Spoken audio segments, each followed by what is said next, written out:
क्या कोई भी अनंत को प्राप्त करने का दावा कर सकता है?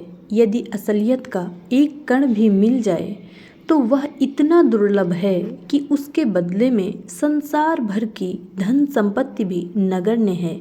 यह सच है कि उन्हें शक्ति प्रदान की गई है, लेकिन अपने स्वार्थ और अहंकार में पूरी तरह डूबे हुए होने के कारण वे अपनी इच्छा अनुसार उसका उपयोग करना चाहते हैं। वे कभी नहीं सोचते कि उनका ऐसा करना मुझ पर दोहरा बोझ डाल देता है। एक उनके आध्यात्मिक कल्याण के लिए प्रगति देना और दूसरा उनके स्वयं निर्मित और विकसित अहम से उन्हें अलग करना। उनके इस गलत कृत्य के कारण मेरा कार्य कितना बढ़ गया है, उन्हें यह बात कभी समझ में ही नहीं आई। शायद वे इस स्थिति में ही नहीं थे कि इसकी थोड़ी सी भी सराहना कर पाते। उन्होंने यह मानना प्रारंभ कर दिया कि उनके अहम में उनका भरोसा ही उनकी शक्ति है और वे उसी में उलझ गए। यह भी संभव है कि वे अपनी इस दशा में इतने डूब गए कि उन्हें उससे मुक्त करने का प्रयास ऐसा होता मानो स्टील से दाल का दाना बनाना। उन्होंने शक्ति शब्द तो सीख लिया, पर यह समझने की कोशिश नहीं की कि शक्ति है क्या और दूसरों की मदद करने के लिए उसका उपयोग कैसे किया जाए। कुछ लोग पैदाइशी ही ऐसे होते हैं जो दाल को उबले हुए चावल समझते हैं और इस भ्रम में बड़ा आनंद लेते हैं। उनके बारे में केवल यही कहा जा सकता है कि वे अपने मार्ग से भटक गए हैं। अपने धर्म और कर्तव्य से विमुख हो जाने के कारण उनको वापस सही मार्ग पर लाना एकदम नामुमकिन हो गया है। अपनी तमाम मेहनत का मुझे यही सिला मिला है। ऐसे लोगों से मैं क्या कह सकता हूँ? केवल यही, मेरी तकदीर ऐसी ही है, मेरा नसीब ऐसा ही है। मिशन के सभी केंद्र किसी व्यक्ति विशेष के नहीं हैं, लाला जी महाराज के हैं और हम उनके आदेशों और निर्देशों के अनुसार कार्य कर रहे हैं। यदि मेरे भली भांति सोच विचार कर किए गए प्रयासों के बावजूद अभी भी ये लोग स्वयं को बदलना नहीं चाहते और अपना सहयोग नहीं देते, तो इनके बारे में यह कहना उचित होगा कि सद्गुरु की कृपा से उन्हें महासागर तो मिल गया, परंतु अपनी अज्ञानता से उन्होंने उसे खो दिया। मिशन के अभ्यासियों और प्रशिक्षकों को यह प्राचीन शिक्षा अमल में लानी चाहिए। मेरे लिए कुछ भी नहीं है जो मेरा है, जो भी थोड़ा सा है वह तेरा है। इसमें वह सब कुछ निहित है जो हम सभी के लिए अच्छा है। जब बालक में विस्मय का भाव उदय होने लगता है, तब वास्तव में सोचने की प्रक्रिया प्रारंभ होती है और माता पिता द्वारा उसे अभिव्यक्त करने की प्रेरणा मिलती है। जब विचार जमा होकर शक्ति विकसित कर लेते हैं, तब वे उनके खेलने के लिए एक साधन बन जाते हैं। जब तक वह बोलना प्रारंभ नहीं करता, यह कुछ समय तक चलता है। अब बालक स्वयं अभिव्यक्ति के लिए अपनी भाषा बना लेता है। वास्तव में इसका केंद्र मस्तिष्क में है और पहले से दिए गए सुझावों के अनुसार कार्य करता है। अब माता पिता द्वारा दिए गए विभिन्न तरह के सुझाव और बाद में कभी कभी उसके अपने विचार विभिन्न पहलुओं के पनपने के लिए तिजोरी में रखे धन के समान हो जाते हैं। यह केंद्र इसकी पूर्ति के अनुसार विभिन्न तरह के रास्ते बनाता है। दूसरे शब्दों में यह मकड़ी के जाले के समान हो जाता है, जिसका केंद्र मध्य में होता है। शक्ति के परिमाण के हिसाब से ये धाराएं न केवल बनती हैं, बल्कि वे मोटी होती जाती हैं। दूसरे शब्दों में बालक इस जाल में फंस जाता है। इस सामंजस्य की कमी को दूर करने का कोई उपचार नहीं हो सकता, जब तक कि सुझावों की मदद से उसके तंत्र में दी गई भौतिक शक्ति को निकाल न दिया जाए। मनोवैज्ञानिक इन चीज़ों का खाका तो दे सकते हैं, परंतु इनको सही करने का कोई उपाय नहीं है। केवल सहज मार्ग ही है जो इसमें स्वाभाविकता ला सकता है। अब इसे करने का तरीका क्या है? एक बड़े बच्चे को खुद अपने लिए क्या करना चाहिए और उसकी इस स्वाभाविक स्थिति जो दिव्य है को लाने में किस प्रकार मदद की जानी चाहिए। बच्चे को अपने आप को इस प्रकार ढालना चाहिए कि विभिन्न धाराओं का बनना बंद हो जाए। आमतौर पर उसे उचित समझ देने के लिए लोग अनेक उपाय बताते हैं। ठीक है, ये बात मायने रखती है, लेकिन जब लोग खुद ही इस बीमारी से ग्रसित हों तो वो इसका इलाज नहीं कर सकते जब तक कि उसे दी गई सही समझ के साथ विचारों की शुद्धता न हो। दूसरे शब्दों में, शिक्षित करने वाला जो वह कराना चाहता है उसके शब्द सही शक्ति से चार्ज हों। सबसे पहले शिक्षक को उस पुरानी धारणा को तोड़ना चाहिए।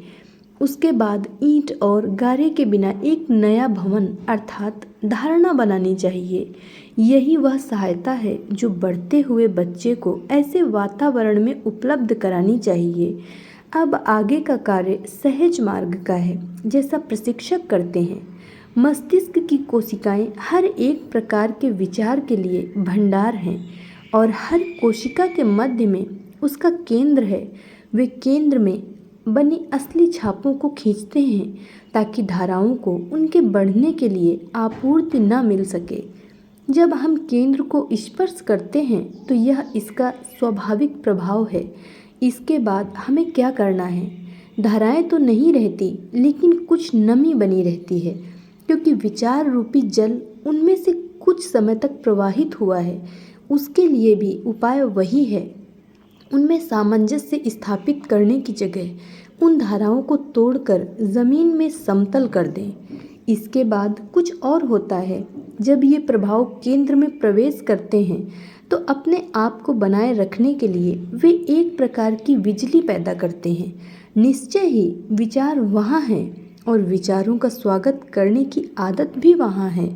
जिसका कर्ता वह बालक या व्यक्ति है। अब स्वागत करने वाली वह प्रवृत्ति भी नष्ट की जानी चाहिए। ऐसा कर देने पर महल की सारी दीवारें धराशायी हो जाती हैं। अब दिव्यता का नंबर आता है, क्योंकि उसके कार्य के लिए भूमि तैयार कर दी गई है। जब हर चीज़ नष्ट हो जाती है, लोग आश्चर्य कर सकते हैं कि अब इसके बाद क्या होगा। कुछ भी नहीं, केवल पवित्रता, जिसे असलियत में परिभाषित किया जाता है। अब सहज मार्ग में एक नया अध्याय खुलता है और वह है इसका दैत्तीकरण समाप्त करने के लिए पद्धति को दिव्यता प्रदान करना। इंसान के हर केंद्र पर हमें इस काम को करना है। लोग मुझ पर हंसेंगे यदि मैं कहूँ कि वह काम शरीर के प्रत्येक परमाणु पर जारी रहता है। संक्षेप में, मैंने वह पद्धति बताई है जो हम उपयोग में लाते हैं, और एकमात्र सहज मार्ग ही है जो ऐसा व्यक्तित्व लाने का दावा कर सकता है। हर कोई यह जानता है कि एक दिन यह शरीर नहीं रहेगा और इसकी इतनी ही देखभाल करने की ज़रूरत है कि इसके द्वारा खुद की सेवा और दूसरों की मदद की जा सके।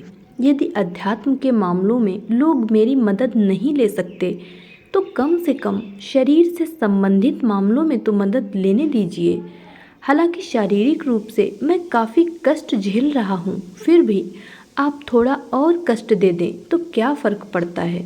मित्रों, शारीरिक कष्ट में सचमुच ऐसी शांति व्याप्त है जैसी किसी राजा के भाग्य में भी नहीं है। मैंने कई आवरण बदल डाले हैं और यदि कोई मुझे ध्यान से देखे तो केवल असल की ही अनुभूति होगी। यह मेरा आखिरी आवरण है और इसके बाद मेरे लिए किसी आवरण की आवश्यकता नहीं है। मेरी अभिलाषा है कि आप सभी केवल आखिरी आवरण को ही धारण करें, परंतु जब तक किसी भी आवरण के साथ थोड़ा सा भी महत्व जुड़ा होता है और उसकी सजावट और देखभाल के प्रति ध्यान दिया जाता है तो परम सत्य असाध्य हो जाता है। जिनकी आत्मा बीमार है उनके लिए बीमारी अपने आप में दवा ही है। भोग के द्वारा बीमारियां और संस्कार साफ किए जाते हैं और धैर्य से कष्ट सहने की क्षमता बढ़ जाती है। जहाँ तक साहस साथ दे, दूसरों को उनके कष्टों से बचाएं ताकि वे चिंता मुक्त रहकर प्रसन्न रहें। हमारे मिशन में जो इस मार्ग पर प्रगति कर रहे हैं, जब वे बीमारी से ग्रसित हो जाते हैं तो तो ऐसी अच्छी दशाएं बनती हैं कि इसे बारीकी से देखने वालों का दिल खुश हो जाता है। आप जो भी चाहें कह सकते हैं, लेकिन लोगों को समझ में नहीं आता। ऐसे भी लोग हैं जो सोचते हैं कि मैं एक ही बार में उन्हें सब कुछ दे दूं। सैकड़ों हजारों जिंदगानियां गुजर चुकी हैं और वे अपने असली घर को नहीं लौटे हैं, न ही उनमें इसका तनिक सा भी विचार उठता है। आखिरकार मैं क्या कर सकता हूँ जब व्यक्ति एक कदम भी आगे बढ़ाने को तैयार नहीं है। यह सब कुछ ईश्वर के हाथ में है, जब वे चाहेंगे यह भी हो जाएगा। मेरी इच्छा इतनी ही है कि मैं जो कुछ थोड़ा सा जानता हूँ लोग उसे सीख लें। उसे सीखने के बाद यदि सीखने की उनकी उत्कंठा फिर भी संतुष्ट नहीं हुई तो मैं उन्हें स्वेच्छा से किसी ऐसे को ढूंढने के लिए कह दूंगा जो मुझसे अधिक जानता हो। मेरी पूर्ण संतुष्टि इस आशा में निहित है कि लोग मुझसे भी बेहतर बनेंगे। मेरा क्या है और मेरी दशा क्या है, सही स्थिति तो केवल मेरे गुरु महाराज ही जानते हैं। निश्चित रूप से मैं इतना जानता हूँ कि मैं अनंत में तैर रहा हूँ और मुझे कहीं किनारा नज़र नहीं आता। जब मुझे ही नहीं पता कि अभी और कितना तैरना बाकी है, तो मैं विश्वास के साथ यह कैसे कह सकता हूँ कि आध्यात्म के क्षेत्र में मेरी स्थिति क्या है। परंतु मैं यह कह सकता हूँ, यदि किसी भी समय कोई व्यक्ति मेरी दशा को समझने के योग्य होगा, तब यह संभव है कि वे अपने जीवन पर्यंत निराशा से हाथ मलते रह जाएंगे। मुझे यह ज्ञात नहीं है कि अधिकांश लोग इसकी परवाह क्यों नहीं करते, परंतु मित्रों, मैं स्वीकार करता हूँ कि यह मेरी ही भूल और कमजोरी है। यह संभव है कि मुझ में ही कुछ अपरिपक्वता है, जिसके कारण मेरी सारी तवज्जो कोई भी प्रभाव पैदा करने में अक्षम है। कुछ लोगों में जातीय संप्रदाय का अभिमान बिना किसी बदलाव के कुछ ज़्यादा ही रहता है और इसके कारण वे मुझे इस तरह से देखते हैं जैसे कोई कुलीन वर्ग वाला किसी निम्न वर्ग वाले को देखता है। मेरा जन्म उस जाति में हुआ है जिन्हें कुलीन वर्ग वाले तिरस्कार की नज़र से देखेंगे। उनकी नज़रें मेरी कद काठी, मेरी जाति और धर्म पर रहती है, न कि मेरी उस दशा पर जिससे उन्हें सहायता लेनी चाहिए। इस बारे में मुझे कोई खेद नहीं है। मैं वह भी बने रहने में संतुष्ट हूँ जिसे यदि उनकी मर्जी हो तो वे उसे बेफिक्री से अपने पैरों तले रौंद दें। मैं वह ततैया नहीं हूँ जो अपने पकड़े जाने वाले को डंक मारकर तकलीफ देता है। जाति और संप्रदाय का अभिमान ऐसा खतरनाक अवरोध है जिसे सबसे पहले निकाल देना या नष्ट कर देना चाहिए। मैं ईश्वर के प्रति बहुत ही कृतज्ञ हूँ कि मैंने ऊंची जाति में जन्म नहीं लिया जिसमें निश्चित रूप से ये कमजोरियाँ रहती हैं।